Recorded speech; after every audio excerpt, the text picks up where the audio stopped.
Ciao a tutti! Quando si ha a che fare con una persona narcisista è comune sperimentare comportamenti manipolatori e imprevedibili e uno dei più comuni è il blocco improvviso sia sui social media sia nelle comunicazioni personali.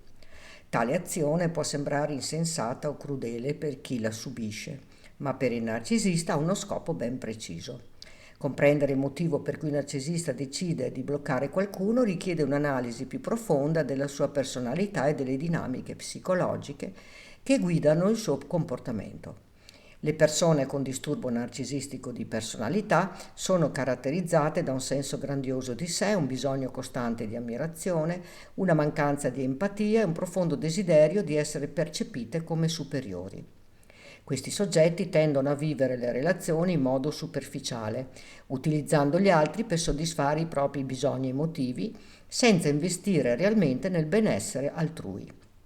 Per i narcisisti le persone non sono individui con emozioni e con desideri autonomi, ma piuttosto strumenti per confermare la loro autostima.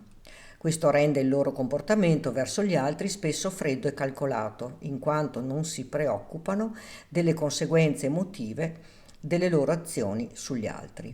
Uno dei motivi principali per cui il narcisista decide di bloccare qualcuno è legato al controllo e alla manipolazione, poiché ha bisogno di avere l'assoluto dominio delle relazioni e quando si sente minacciato, ignorato o ferito, il blocco diventa uno strumento per riprendere il potere.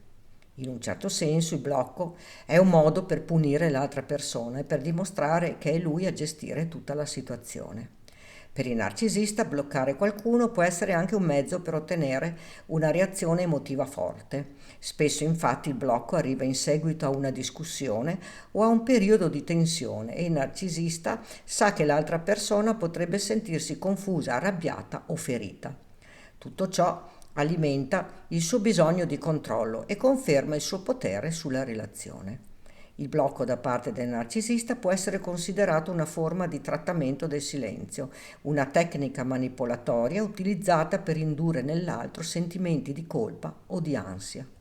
Il silenzio prolungato, specialmente quando viene imposto in modo improvviso e senza una spiegazione chiara, può far sentire l'altra persona impotente e desiderosa di riconciliazione. Il narcisista, sapendo di avere il controllo della situazione, può quindi decidere di riprendere il contatto quando lo ritiene opportuno, godendo del fatto che l'altro ha sofferto in sua assenza. Inoltre, il silenzio punitivo permette al narcisista di evitare il confronto diretto.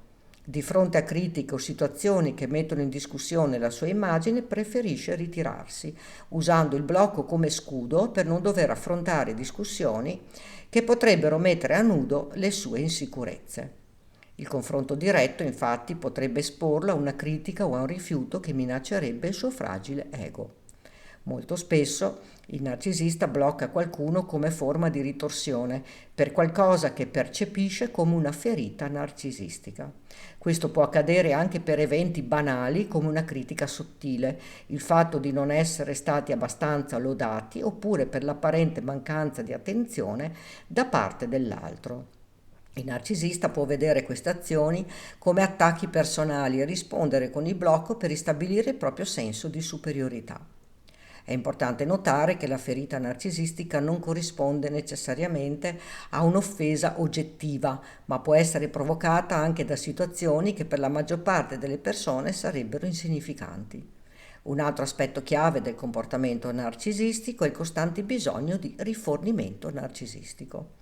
Si tratta di una continua ricerca di validazione, di attenzione e di ammirazione dagli altri. Quando una relazione non fornisce più questo rifornimento o quando il narcisista trova nuove fonti di approvvigionamento, può decidere di bloccare una persona senza preavviso, considerandola non più utile o degna di attenzione. In questi casi il blocco rappresenta un vero e proprio abbandono che lascia la vittima sorpresa e confusa senza una spiegazione adeguata. Tale dinamica riflette la superficialità delle relazioni che il narcisista tende a instaurare. Una volta che l'altra persona ha smesso di soddisfare i suoi bisogni, viene semplicemente eliminata dalla sua vita. Un'altra possibile ragione per cui il narcisista ti blocca è legata alla cosiddetta triangolazione. In questa strategia manipolativa il narcisista coinvolge una terza persona nella relazione per creare gelosia, competizione o tensione. Bloccare qualcuno può essere un modo per instillare questi sentimenti, mentre l'attenzione del narcisista viene dirottata verso un'altra persona. Tale comportamento permette al narcisista di godere delle dinamiche di potere tra i soggetti coinvolti, mantenendo il controllo e alimentando il suo senso di superiorità.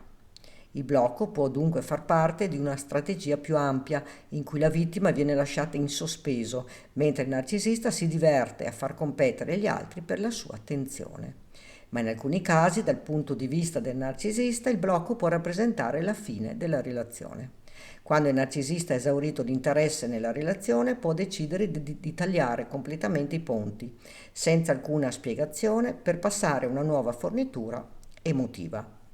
Questo è spesso visto nelle dinamiche delle relazioni sentimentali con i narcisisti, in cui la fase finale di scarto è brutale e senza alcun riguardo per i sentimenti dell'altra persona. La relazione viene conclusa brutalmente e improvvisamente, lasciando la vittima a fare i conti con l'abbandono senza alcuna possibilità di chiarimenti. Affrontare il blocco da parte del narcisista può essere emotivamente difficile, ma è importante ricordare che questo comportamento non riguarda te, ma i meccanismi di difesa e di manipolazione del narcisista. Non è un riflesso del tuo valore come persona, ma una manifestazione del suo bisogno di controllo e di potere. È fondamentale evitare di cadere nella trappola della riconciliazione a tutti i costi, cercando di ottenere una risposta a un confronto che il narcisista non è disposto a dare. Invece è importante concentrarsi sulla propria guarigione emotiva, accettare che il comportamento del narcisista non cambierà e lavorare per ricostruire la propria autostima e la propria indipendenza emotiva. In molti casi la scelta migliore è non cercare di ristabilire il contatto, anche se il narcisista decide improvvisamente di sbloccare la persona per riprendere la manipolazione. Mantenere una distanza sana e definitiva è spesso la via più sicura per proteggere il proprio benessere emotivo. E tu che cosa ne pensi? Racconta qui sotto nei commenti. Puoi condividere questo video per dare maggiore informazione ad un pubblico più vasto. Ricordati di iscriverti al canale e di attivare la campanella, così potrai ricevere le notifiche dei nuovi video. Grazie per avermi seguita.